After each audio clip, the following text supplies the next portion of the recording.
नमस्कार, जय श्री कृष्णा। माँ जगदम्बा का आशीर्वाद पा द्रौपदी राजमहल के पथ पर आकुल व्याकुल सी लौट रही थी। मन प्राण और चेतना से अर्जुन को चाहा था, लेकिन कृष्ण समाचार लाए हैं कि पांडव शत हुए। हजारों हजारों सवाल द्रौपदी के मन में उमड़ घुमड़ रहे हैं।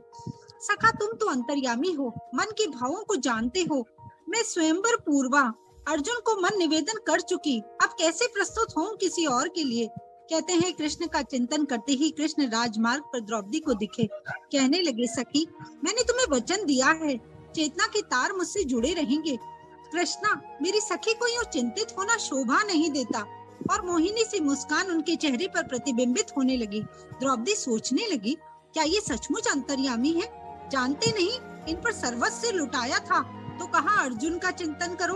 अगर वो अल्प आयु था तो क्यों मुझे उस पर आसक्त किया? कितने निष्ठुर हैं। और द्रौपदी के चेहरे की भंगिमा थोड़ी विरकी हो गई।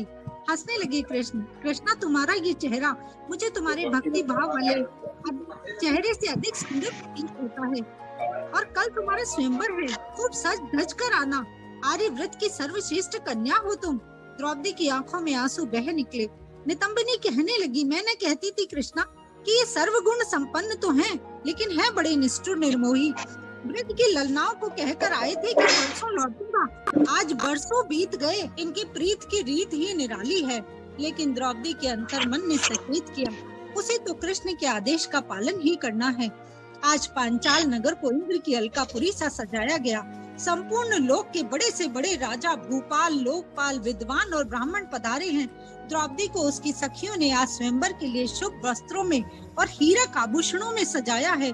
करोड़ों कामदेव भी जिसके सौंदर्य का वर्णन न कर सके, ऐसे अप्रतिम सौंदर्य के मलिका द्रुपद नंदिनी, पद्म गंधा सी उसकी देह, सुहासित अग्र चंदन सा इत्र और सुरभि युक्त पुष्प कणों की अद्भुत सुहास लिए, हाथ में वरमाला लिए सभा स्थल पर पहुंचने को मंद गति से पथ पर अग्रसित होने लगी।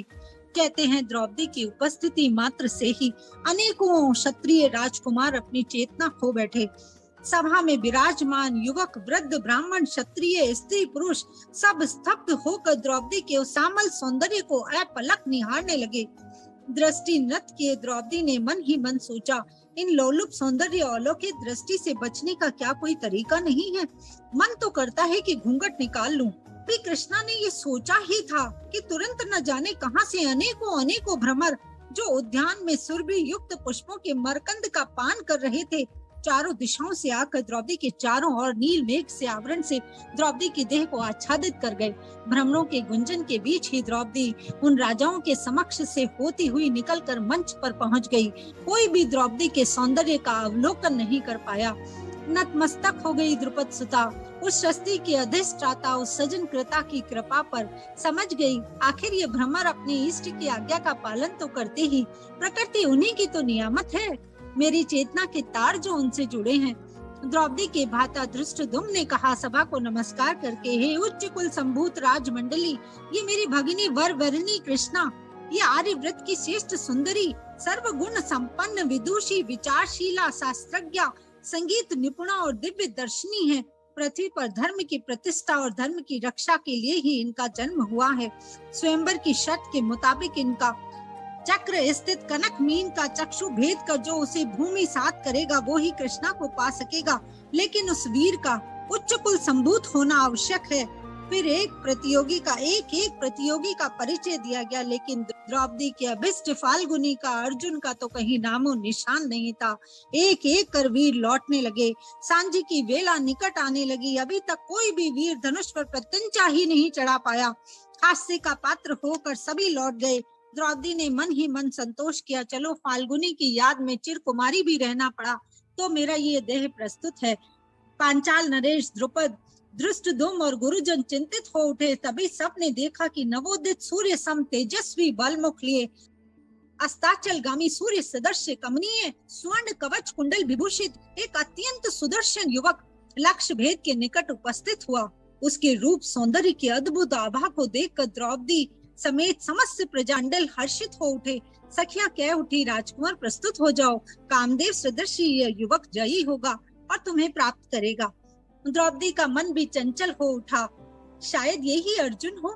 माँ पार्वती ने मेरी प्रार्थना सुन ली। वीर युवक ने कमनीय ढंग से धनुष को धारण किया और सर संयोजन के लिए प्रस्तुत होने ही जा रहा था कि द्रौपदी की दृष्टि कृष्ण के मुखमंडल पर पड़ी और उन आंखों के भावों ने समझा दिया कि मुझे ना कहना है।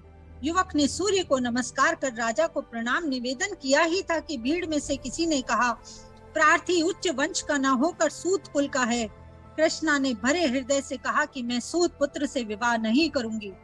और धृष्टद्युम्न ने कहा कि सारथी अधिरथ और राधा पुत्र कर्ण, आप वीर तो हैं लेकिन उच्च कुल संभूत नहीं है, आप स्वयंवर के प्रार्थी नहीं हो सकते। कर्ण ने चुपचाप धनुष यथा स्थान पर रख दिया और एक विष्णु सी दृष्टि सूर्य पर डाली। मध्याह्न का सूर्य इस अपमान की ज्वाला को न झेल सका और कहीं से एक मेघ मंडल ने आकर सूर्य को ढक लिया। इस अभियोग का साक्षात्कार करने के लिए आज सूर्य प्रस्तुत न थे। कर्ण ने एक तीक्ष्ण दृष्टि द्रौपदी पर डाली। उन आंखों में एक प्रश्न था, उसका पौरुष इस अपमान का अधिकारी न था। द्रौपदी का हृदय उस विषादग्रस्त दृष्टि को झेल न सका। मन करुणा से सहानुभूति से भर उठा। मन ही मन नतमस्तक होकर कहा, सूत पुत्र मैं क्षमा चाहती हूँ, आपके अपमान में अंशीदार मैं स्वेच्छा से नहीं हुई हूँ। कर्ण अपमानित होकर लौट चले। मेघ खंड को भेद कर सूर्य पुनः प्रकाशित हो गए, लेकिन ढलते हुए से। कर्ण के बाद शिशुपाल, जरासंध, शल्य सभी पराजित होकर लौट चले। राजा द्रुपद ने निराश थे कि क्या उनकी पुत्री चिर कुमारी रहेगी। तभी नृत्यवाद की ध्वनि बंद हो गई और सभा समाप्ति की घोषणा होने ही वाली थी कि सबने देखा एक तेजोदीप्त ब्राह्मण युवक प्रार्थी के रूप में उपस्थित हुआ। ब्राह्मण के दीर्घ बाहु थे, प्रशांत वदन था, सौंदर्य युक्त अंग सौष्ठव और उदित सूर्य के समान उसकी कांति थी। कामदेव सा सौंदर्य और वीरत्व सी चाल समर कुशल क्षत्रिय सी प्रतीत हो रही थी। क्षत्रिय सभा ने प्रतिवाद किया, भिक्षुक ब्राह्मण स्वयंवर का प्रार्थी नहीं हो सकता। तभी ब्राह्मणों की सभा में से एक आवाज आई, ब्राह्मण परशुराम ने 21 बार इस धरा को क्षत्रियों से विहीन कर दिया था। जन्म से नहीं, कर्म और साधन ही व्यक्तित्व का निर्माण करते हैं, निर्धारण भी वही करते हैं।